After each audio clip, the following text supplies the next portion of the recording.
Pues si les parece, vamos a dar inicio a nuestro análisis de este 27 de junio del año 2012.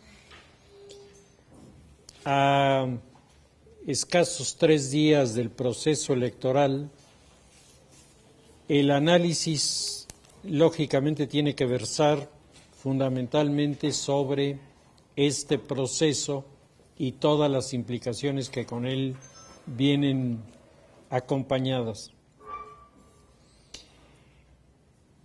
En primer lugar, me parece interesante que se visualice que el proceso electoral que va a dar lugar este fin de semana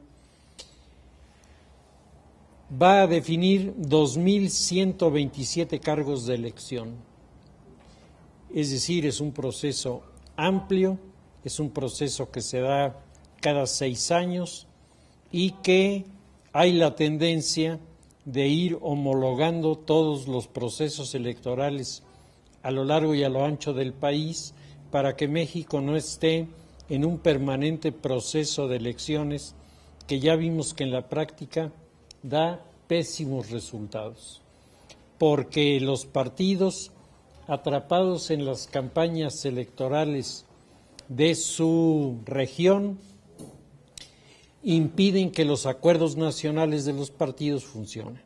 Entonces, por lo pronto tenemos 2.127 cargos y aunque el padrón electoral en este momento es de 84 millones de votantes, la lista nominal, es decir, los que han pedido su tarjeta y están en la lista, son 79 millones prácticamente y medio, dentro de los cuales 41 millones son mujeres y 38 millones son hombres. Es decir, el padrón electoral tiene una presencia femenina muy numerosa que, atendiendo al reclamo de la única mujer que participa como candidato en la elección, en un momento dado pudiera representar un factor, yo pudiera considerar prácticamente decisivo si hipotéticamente las mujeres todas se unificaran. Pero todo parece indicar que el fenómeno no se dará porque las principales críticas de la candidata son las propias mujeres. Entonces, veremos cómo se comporta el escenario de votantes en este proceso. Dentro de los cargos que se están disputando en la elección, tenemos la presidencia de la República, y en la presidencia de la República, como todos sabemos, hay 4 candidatos que han hecho campaña, que cierran hoy sus campañas y son los que van a marcar el rumbo del país, el que salga electo para los próximos no solamente 6 años. Es posible que, dadas las condiciones que vive México y que vive el escenario internacional, los resultados de este proceso electoral es previsible que tengan alcances de mediano y largo plazo que no podemos ignorar. Los candidatos son Josefina Vázquez Mota por el Partido Acción Nacional, estaría en segundo lugar Andrés Manuel López Obrador por el Partido Revolucionario de la Revolución Democrática, estaría Enrique Peña Nieto por el Partido Revolucionario Institucional y estaría Gabriel Cuadri por el Partido de Alianza, que completaría este cuarteto que participa en el proceso electoral. En segundo lugar, se va a elegir una Cámara de Senadores, una Cámara de Senadores que está integrada en estos momentos por 128 senadores que están repartidos por los estados y cada entidad federativa elige 2. Hay un tercer senador por las minorías y otros 32 representantes son electos por representación proporcional. Se ha estado discutiendo con bastante insistencia y es parte del discurso de los candidatos si no se tiene que desaparecer el factor de los diputados, de los senadores plurinominales en el futuro. El tema de los plurinominales es un tema que a mi modo de ver está entendido de manera equívoca, porque en la mayoría de los países los plurinominales son la representación normal. En España todos son plurinominales, por ejemplo, ¿no? Entonces lo que pasa es que nosotros tenemos un sistema peculiar y por eso vemos como un estorbo a los de representación proporcional, cuando en realidad los plurinominales tienen un papel muy significativo dentro de las legislaturas, porque son los que representan los intereses de los grupos políticos que están en juego y son los que en el mecanismo de negociación de muchos de los acuerdos juegan un papel muy significativo. Sin embargo, el tema de lo que cuesta mantener a los plurinominales creo que ha venido influyendo de manera significativa para convencer a la sociedad de que es necesario cambiar el modelo. Y vamos a elegir nuestros 500 diputados, 300 de mayoría relativa y 200 de representación proporcional. La Cámara de Diputados representa el contrapeso del Poder Ejecutivo y hasta el momento es uno de los nudos claves que han impedido el que se llegue a un acuerdo en el país que resuelva problemas y que la nación urge que sean en definitiva enfrentados para poder dar el paso de crecimiento, desarrollo y rescate sobre todo de los sectores más pobres, que son los que normalmente en medio de estas crisis pagan las consecuencias de que no haya un acuerdo entre los partidos. En los últimos días se han venido presentando por parte de analistas, politólogos y representantes de diferentes grupos sociales, ideas que van orientadas a proponer la idea de que independientemente de quién gane el proceso electoral, se asuma el compromiso de convocar a un pacto de unidad nacional con el cual se iniciaría una etapa que pudiera ser definitiva para el país en los próximos años. Sobre esto se ha hablado de diferentes modelos. Unos hablan de implementar una coalición tipo Chile, otros hablan de que no tiene que llegar a una coalición, puede ser un pacto como el de la Moncloa en España, y con un pacto así hay el suficiente espacio, hay la suficiente flexibilidad como para poder finalmente definir hacia dónde puede y debe ir el país. El tema, desde luego, es un tema extraordinariamente importante. Hay sectores e instituciones muy representativas de la comunidad que están interesadas en esto, pero quienes tienen que llevar la iniciativa son los representantes de los partidos y en particular los que están jugando en la presidencia de la República.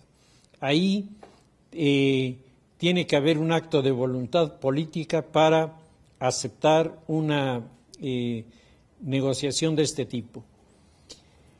El tema, planteado así de manera muy general, pareciera muy simple. Sin embargo, tropieza con numerosos problemas. En primer lugar, nuestra sociedad no está acostumbrada a jugar con el modelo de alianzas y de acercamientos con los que tienen una visión política distinta. Y esto, en buena parte, lo vemos reflejado en las campañas sucias que todos usan contra todos. En un escenario en donde hasta los insultos e incluso algunas de las maniobras más sucias se permiten con tal de afectar al de enfrente, en campañas políticas en las que pareciera que el punto más significativo no es que voten por alguien, sino que no voten por el otro, la pregunta es, ¿qué posibilidades hay de que después de haberse descalabrado tantas veces a lo largo de la campaña, al final se sienten a una negociación civilizada? A mí me parece que este es un problema que es difícil resolver, pero que bueno, está ahí planteado como un reto. En segundo lugar, no solamente está el resultado de las campañas negras, está la idiosincrasia política del mexicano, que no entiende de acercamientos y mucho menos de entendimientos con los que considera sus enemigos mortales. El gran problema que tenemos en nuestra política, sobre todo entre los ciudadanos, es la visión del ejercicio democrático como la lucha entre el bien y el mal, y no como una contienda entre personas que tienen diferentes puntos de vista, que pueden estar, según nosotros, equivocados, como nosotros seguramente lo estamos en relación a lo que ellos piensan, pero con los que podemos y debemos sentarnos a dialogar para encontrar los caminos para construir un futuro mejor para el país. Esto es lo que deben hacer los políticos. Sin embargo, dentro de los partidos y entre los ciudadanos hay una resistencia a que esto se haga así. Seguimos con el modelo decimonónico de todo o nada. Y si yo gano, tú pierdes. En lugar de pensar en una visión mucho más actualizada, que sería la de que los políticos ganan cuando el país gana. Si el país crece, se fortalece, si el país se desarrolla, responde a las necesidades y a las urgencias de la comunidad, ese gobierno es un buen gobierno, y el gobierno no solo es el presidente y su partido, sino son los partidos de oposición, su juego en las cámaras, el juego de los gobernadores, el juego de los propios partidos en cada uno de las dependencias que integran la nación, es lo que en su conjunto conforma el gobierno que la sociedad califica como bueno o malo. En nuestra realidad el asunto no funciona así. Venía escuchando en la mañana a un politólogo de una institución aquí en la ciudad de Puebla, de una de las universidades, que decía que la elección tiene que ser vista desde la perspectiva de la necesaria descalificación del partido que está en el poder, que es el culpable de, y hacía toda una lista de agravios. Independientemente de que algunos de los puntos puedan ser ciertos, la realidad es que todos sabemos que una buena parte de los problemas que estamos viviendo se derivan de la imposibilidad de llegar a acuerdos en la Cámara de Diputados. Entonces, de la lista de agravios, a mí me parece que más de la mitad debería ser puesta en plural, es decir, no el gobierno, sino nosotros, en nuestra participación hemos colaborado para que el asunto no funcione. Nos cuesta muchísimo trabajo el reconocer nuestra responsabilidad en la acción política. Por el contrario, somos fervientes defensores de nuestros derechos y ardientes implementadores de nuestra irresponsabilidad. Si nos encanta que nos reconozcan, pero no nos gusta cumplir lo que tenemos que hacer. Ahí tenemos como sociedad un fenómeno de cultura política que no hemos logrado superar. El fenómeno más importante que ocurre al interior de los partidos a nivel mundial y en nuestro país es la pérdida de credibilidad de los principios y valores de su plataforma de principios. Esto que en el pasado era la referencia inevitable de los votantes para saber si votaban por uno o votaban por otro, hoy esto ha desaparecido de manera total. Hoy las propias campañas están centradas sobre la figura del candidato mucho más que los valores y principios que representa. Y esta anomia de la política se refleja en un mal llamado maquiavelismo, porque yo creo que el propio Maquiavelo sería el primero en protestar cuando le acusan de algunas de las maniobras que se hacen en nuestro entorno. Es más, yo estoy seguro que Maquiavelo sacaría apuntes de lo que está pasando en el entorno en el que vivimos, porque le estamos enmendando la plana permanentemente. Pero en este mal llamado maquiavelismo en el que vivimos, la sociedad ha roto absolutamente su vínculo con los partidos y los partidos no han entendido ni han tratado de lograr un entendimiento con esta sociedad que se está yendo de sus manos de manera cada vez más acelerada. El ciudadano normal, el común y corriente, ustedes pregúntenlo en la calle, se siente usado por los partidos, se siente atropellado por los candidatos, se siente engañado y se siente manipulado por aquellos a los que considera responsables de todos los males. Con una visión así, hablarle a la sociedad de vamos a buscar un arreglo entre todos pareciera un mal chiste. O sea, la gente no le ve la forma, no entiende de qué manera pudiera generar una acción en la que, a pesar de las diferencias, estuviera en la posibilidad de sentarse a establecer una negociación. Y luego está el fundamentalismo que se da en todos los partidos, de los grupos más radicales que sobre su cadáver estarían dispuestos a firmar un acuerdo con el partido contra el que están contendiendo. Es más, el partido contra el que contienden representa de manera tan clara y característica todos los elementos de lo que debe ser descalificado, que acercarse a ellos sería como perder la propia estima y la propia representación.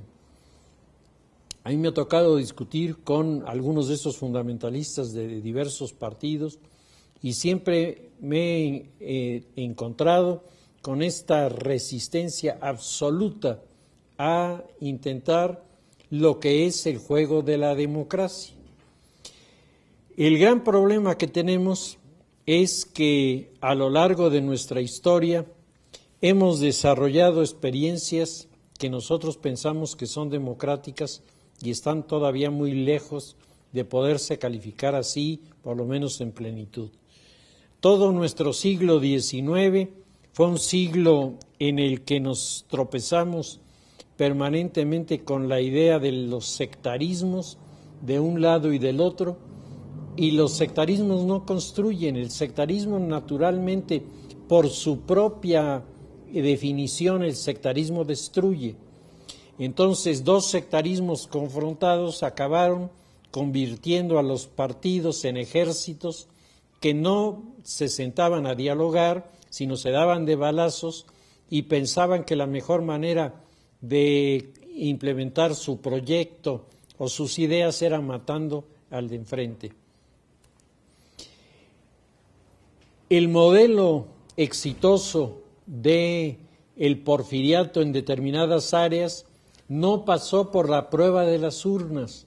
El porfiriato también manipuló los procesos electorales, creando una especie de democracia patrimonialista en la que la figura central, que era la del presidente, marcaba quiénes iban a ganar y quiénes no podían ganar en los procesos electorales. Es decir, nosotros nos pasamos de la independencia hasta la elección de Madero en un escenario en el que no definíamos nuestro futuro a partir de el libre ejercicio del voto y de la opinión de la sociedad. Porque quienes estaban jugando en la política marcaban rumbos que hacían imposible que esto funcionara. Tal vez nuestro primer intento en el orden democrático fue con el maderismo, que tuvo una entrada que pudiéramos considerar verdaderamente notable. La figura de Madero apareció como una figura convincente, una figura que llamaba a la sociedad, pero no aprendimos a vivir en paz. Las fricciones entre los grupos que desde el siglo XIX venían confrontándose se revivieron, y la aparición de un movimiento revolucionario que rompió de fondo lo que se estaba construyendo y creó la alternativa de una movilización popular, y ahí uno no puede menos que pensar en lo que está ocurriendo hoy, es decir, los grupos que no están pensando en la democracia, sino están pensando en instrumentalizar un mecanismo que les permita llegar al poder, porque ellos piensan que su sistema, su visión de la vida, que se debe imponer a los demás, es la mejor manera de resolver los problemas. La caída del gobierno de Madero nos llevó a la dictadura de Victoriano Huerta, al periodo terrible de la parte más violenta de la revolución y un intento de recuperar la democracia con el gobierno de Álvaro Obregón, que desde luego aglutinó a uno de los sectores revolucionarios, pero los demás permanecían prácticamente en rebeldía, y un sector bastante numeroso de la sociedad era indiferente, cuando no totalmente hostil, a esas manifestaciones del gobierno. Las actitudes, las formas de los gobiernos que emanan de la Revolución 1920-1924 con Plutarco Elías Calles precipitan al país nuevamente en un conflicto armado, la Guerra Cristera, que apenas va a terminar en el momento en el que finalmente se le pone un hasta aquí al caudillismo militar y se intenta recuperar las primeras líneas de la democracia, creando un partido que fuera capaz de unificar a las facciones revolucionarias, que fue el Partido Nacional Revolucionario, el PNR. De la fundación del PNR a la fundación del Partido Revolucionario Institucional en la elección del presidente Miguel Alemán Valdés, en esta elección, entre la aparición del PNR y la aparición del PRI, del PRI, en este intervalo, nuestra democracia seguía dando tumbos, los signos de la corrupción y sobre todo de los fraudes electorales eran la noticia común en los procesos, de los cuales hay dos que se convirtieron en procesos electorales que pudiéramos considerar de alguna manera paradigmáticos. En la elección de Vasconcelos y la elección de Almazán, en las cuales hubo tales atropellos con los votantes que la convicción democrática de la sociedad mexicana se vio terriblemente mermada. De 1946 a 1970, en este lapso de tiempo de veintitantos años, el país comenzó a crecer, comenzaron a producirse cosas positivas, los gobiernos tuvieron aciertos interesantes, pero el tema de la democracia seguía siendo la asignatura pendiente. La idea de convertir al país en una verdadera representación democrática resultaba inconcebible para quienes se sentían los únicos poseedores de la ciencia de la administración pública, que eran los que estaban en el poder. Yo todavía tengo por ahí en mi archivo recortes de declaraciones de diputados del PRI diciendo que lo que se consideraba una acusación de parte de la oposición en el sentido de que el PRI quería conservar el poder para siempre, lejos de ser una acusación, era un reconocimiento a un legítimo derecho del PRI a tener el poder para siempre. Bueno, estas convicciones, estas actitudes, la declaración de Fidel Velázquez cuando la elección de Ernesto Rufo en Baja California está ahí para la historia, cuando todavía Salinas no definía quién iba a ser el candidato que había triunfado, dijo: en este país los que tenemos el poder llegamos al poder por medio de las armas. Quieren el poder, atrévanse a tomar las armas. O sea, con una convicción democrática así, evidentemente el país no iba lejos. Los mecanismos de la democracia no operaban. El único partido que iba abriendo brecha era el Partido Acción Nacional. Y el Partido Acción Nacional abre brecha porque es el único que entiende la dinámica de los acontecimientos que están ocurriendo en ese momento. A partir de 1938, el Partido Acción Nacional se va colocando como un partido que está participando en los procesos electorales con una actitud testimonial.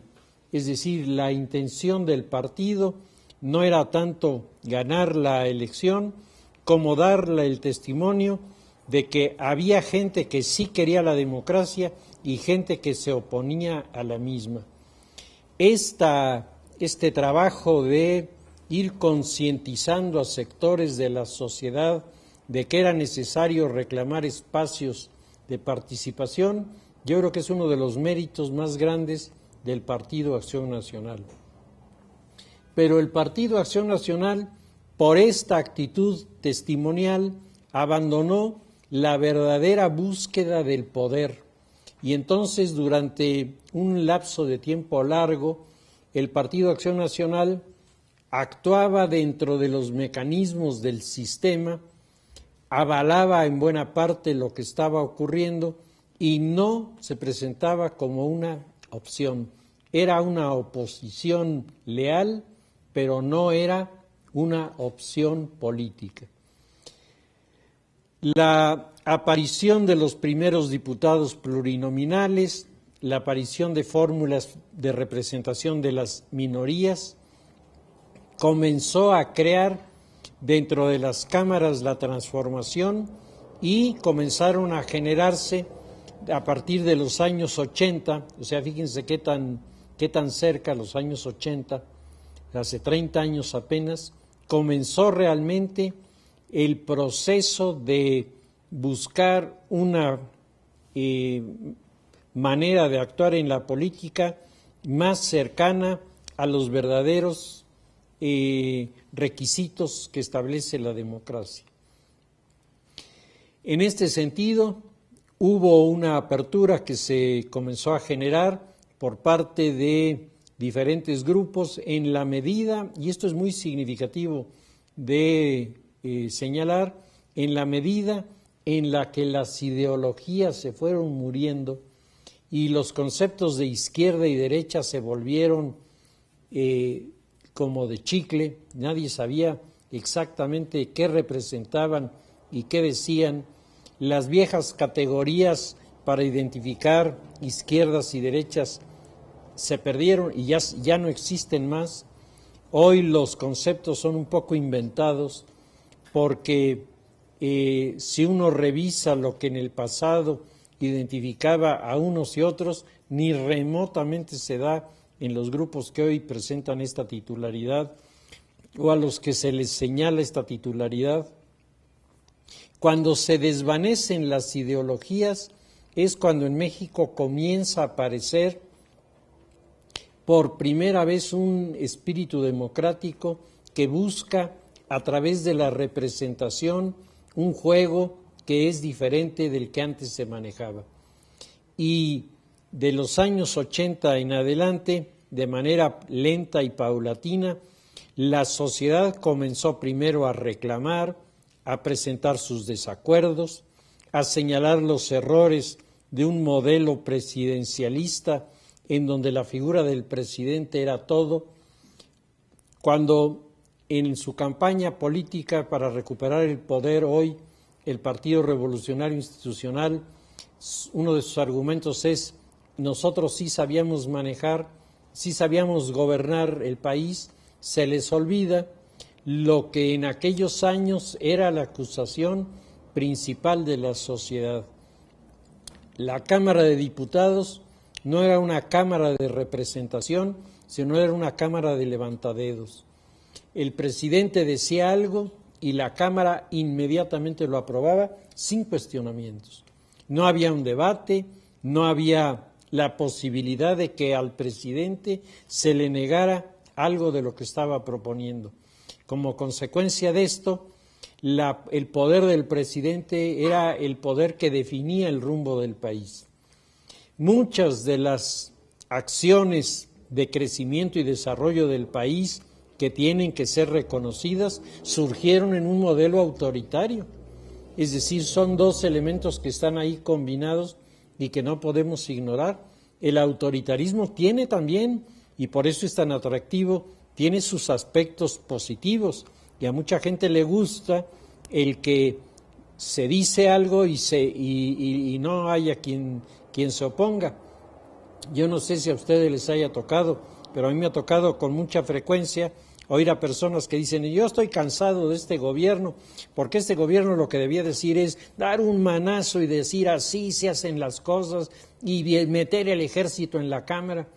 Y dicen, bueno, ese es un espíritu democrático. O sea, seguimos atrapados en el autoritarismo decimonónico que nos hace tan difícil entender que en medio de todas estas dificultades que tenemos, estamos aprendiendo a hacer política democrática. Y la política democrática no es simple, ni es una política que presente con facilidad resultados que resulten atractivos. Es un trabajo difícil, es un trabajo de plomería, es un trabajo de conexiones, de relaciones, de acercamientos, de proyectos frustrados y de avances relativos que entre todos van tratando de unificar en la búsqueda de un futuro que sea mejor para la sociedad. Esto es apenas una de las visualizaciones de la democracia más recientes. Nuestro país conoció la alternancia en el año 2000, después de 100 años tuvimos alternancia, lo que quiere decir que nos costó trabajo. Después de 100 años llega al poder Vicente Fox y la llegada al poder de Vicente Fox significó para muchos la ilusión de los grandes cambios de hoy para mañana. Al mexicano le cuesta un enorme trabajo el pensar en un proyecto de mediano y largo plazo. Quiere las cosas, pero ya. ¿Sí? Cuando pide paciencia, le dice a Dios, Señor, dame paciencia, pero ya. ¿Sí? Nada de esperarse, ¿no? No nos gusta esperar. No trabajamos para hacer las cosas. Queremos que se nos resuelvan por milagro o por arte de magia.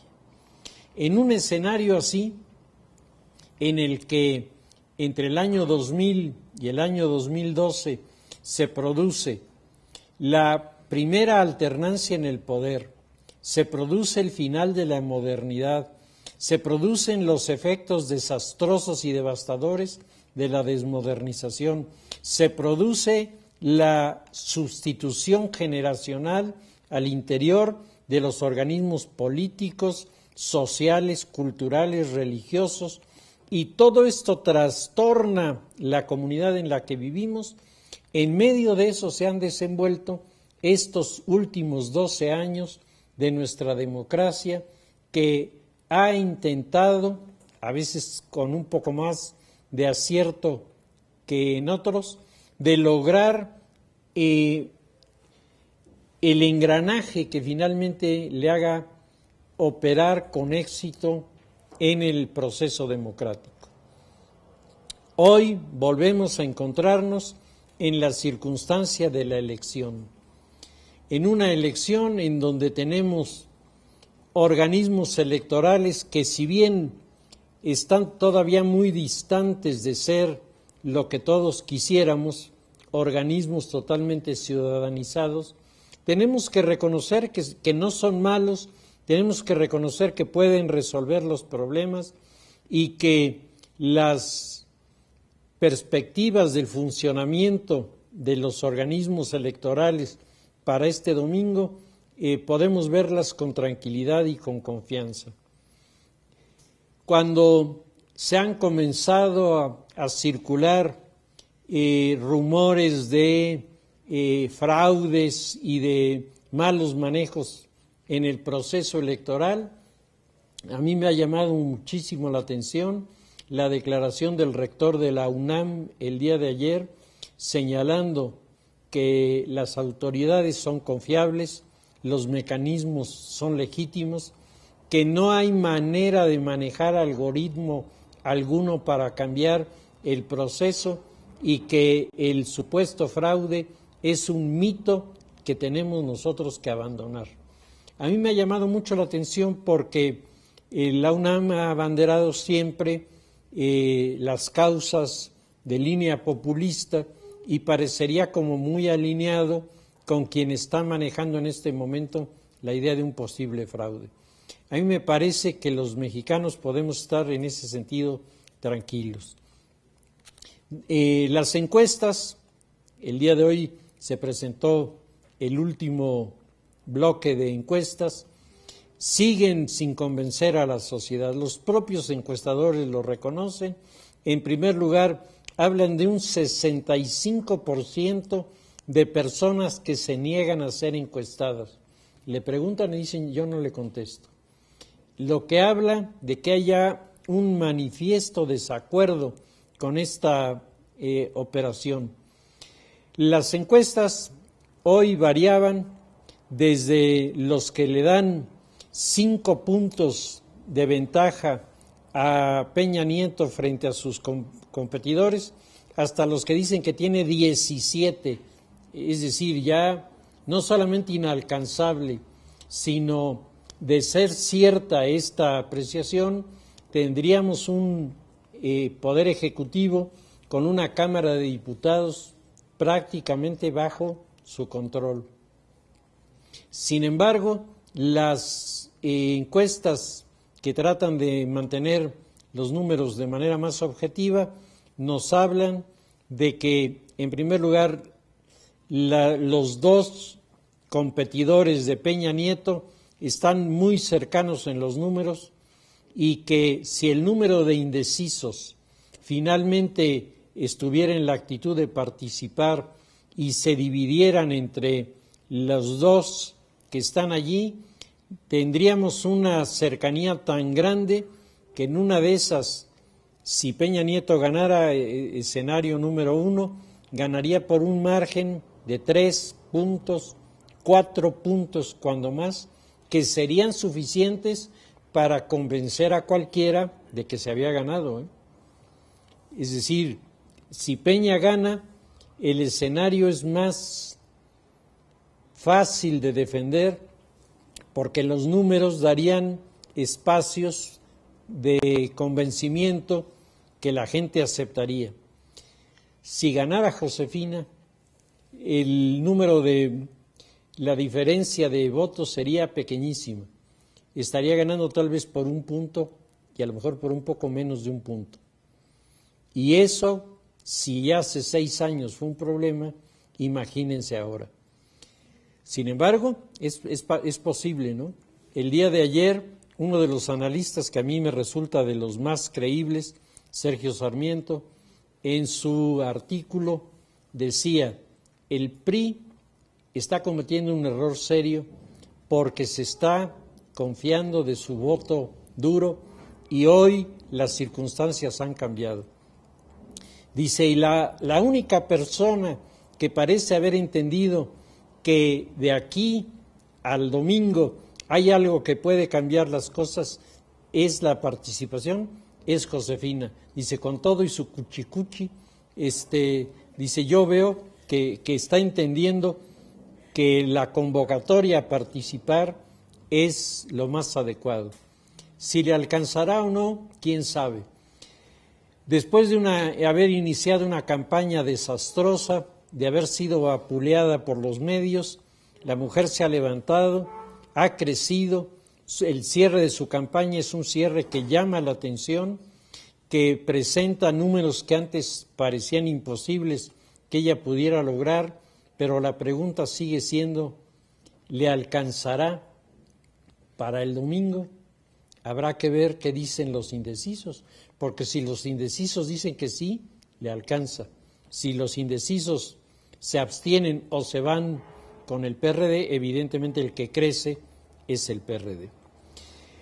El Partido de la Revolución Democrática es un partido foquista, es un partido con una enorme fuerza en la capital, una enorme fuerza en algunos estados del país, pero en otros prácticamente no tiene presencia.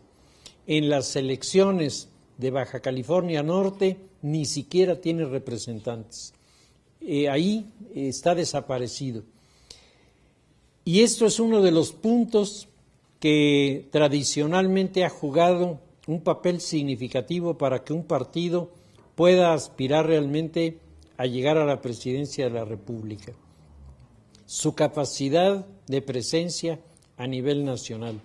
Yo tengo la impresión de que López Obrador creció, pero no ha crecido de manera suficiente y me parece que es su última oportunidad.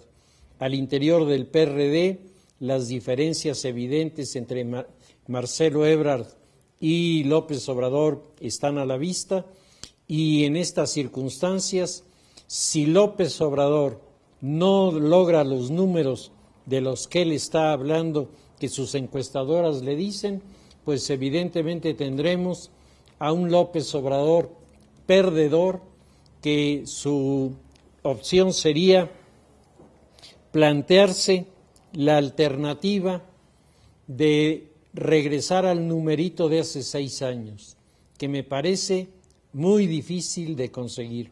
Primero, porque el posible candidato triunfador en el DF, Mancera, los números de Mancera son verdaderamente incuestionables, 70% de opción de voto a su favor, 70%. López Obrador hace 6 años tuvo 56, este tiene 70, es decir, va a ganar, pero Mancera no está de acuerdo con las movilizaciones, con la paralización de la capital, porque él quiere construir su capital político. Entonces, López Obrador con dificultad podría intentar mover un modelo de este tipo. Hay la versión de que un sector de radicales del PRD está proponiendo la estrategia de desconocer la elección en su conjunto. Es decir, no cuestionar el resultado, sino cuestionar la elección diciendo la cantidad de recursos que ha manejado el PRI, el papel de las televisoras, los arreglos con diferentes grupos. Todo esto invalida el proceso electoral por inequidad en la competencia. El argumento es un argumento que está allí. Yo no creo que vaya a progresar. Si López Obrador está pensando en que la alternativa, si no gana, es irse a la calle, creo que no le va a llevar, en primer lugar, muy lejos, pero sí puede generarle, al final de cuentas, problemas a la nueva administración que llegue a la presidencia de la República. El escenario es favorable, según las encuestas y según muchos de los analistas, a la figura de Peña Nieto. Analistas que yo respeto mucho y que son normalmente gente muy sensata, Federico Reyes Heroles, Leo Zuckerman, están diciendo: mis números no me dan de otra, es Peña el que va a ganar. Y la pregunta es con qué margen, es decir, va a ganar con un margen suficiente, es decir, va a tener un poder en la Cámara, o va a ganar muy acotado y entonces va a tener que negociar. Esto es lo que está realmente en este momento en el ámbito de la mayoría de los analistas.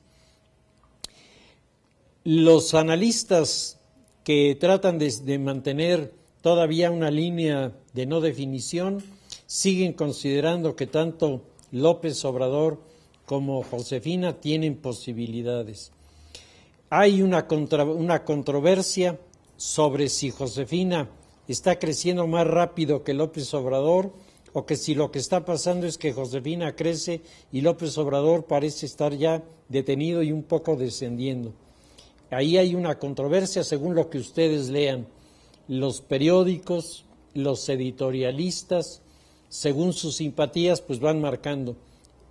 A mí me llamó muchísimo la atención el artículo de Guadalupe Loaesa, que está totalmente con López Obrador, que el día de ayer o antier titulaba su artículo "Yo todavía espero un milagro". Es decir, que esperen un milagro los de López Obrador significa que la ven tan difícil como la ve Josefina. Es decir, al final se está reconociendo que la fuerza que trae Peña Nieto es en este momento una fuerza que parece que va a ser difícil de alcanzar. Sin embargo, decíamos, los números, que son los que no mienten, nos dicen que los que conforman el bloque de indecisos, los que no quisieron decir su definición, si se suman, pueden cambiar en forma definitiva el escenario final. La semana próxima, para el miércoles, estaremos analizando los resultados del proceso electoral y estaremos haciendo algunas reflexiones de prospectiva de qué se puede esperar. Yo creo que, en primer lugar, lo que tenemos que hacer todos es votar, es participar y votar. El no votar es un acto de incivilidad, es un acto de falta de identidad y por una parte, y por otro por una falta de identificación con la comunidad. Cuando surgió el sistema de los partidos políticos, el gran teórico de los partidos, Sir Edmund Burke, decía de manera muy puntual que las elecciones eran el privilegio de aquellos que eran solidarios con su sociedad. Es decir, es un privilegio votar y es un privilegio porque a través de este ejercicio nosotros nos hacemos solidarios del futuro de la comunidad en la que vivimos. Por eso, la no participación me parece que es la postura menos indicada. De ahí en fuera, me parece que todos somos libres de elegir el candidato que nos guste, y apostarnos por él. Gane quien gane, al final de cuentas tenemos que entender que en el juego democrático siempre uno gana y los demás se quedan esperando la siguiente oportunidad. No es el apocalipsis, no es la batalla del fin de los tiempos. Este es un ejercicio democrático del cual seguramente los jóvenes tendrán muchos a lo largo de su vida y se acordarán de este o de aquel en el futuro, pero al final de cuentas las condiciones que se crean en estas convocatorias para que de manera ordenada y civilizada depositemos nuestro voto, estas condiciones que se van creando van formando la cultura política indispensable para que aprendamos a ser una sociedad plural, abierta, incluyente, tolerante, que es lo que necesitamos para romper con un pasado que tuvo exactamente las características contrarias y que nunca fue capaz de resolver los problemas de todos, para todos y con todos. El fin de semana se pondrá en claro finalmente quién va a ganar. Lo importante es que entendamos que en quien gane tenemos que ver la esperanza y la oportunidad de un México mejor, no importa quién sea, y que particularmente como universitarios tenemos la obligación de pensar siempre en positivo y estar dispuestos a proponer los cambios que hacen falta, las reformas que hacen falta y participar de forma activa en la creación de una comunidad cada vez más consciente de lo que hace y al mismo tiempo cada vez más consciente de las obligaciones y de los derechos que le asisten cuando cumple con sus deberes en el plano de la democracia. Pues si les parece, lo dejamos ahí y seguiremos con el tema ya con sus conclusiones y lejos de toda especulación el miércoles de la semana próxima.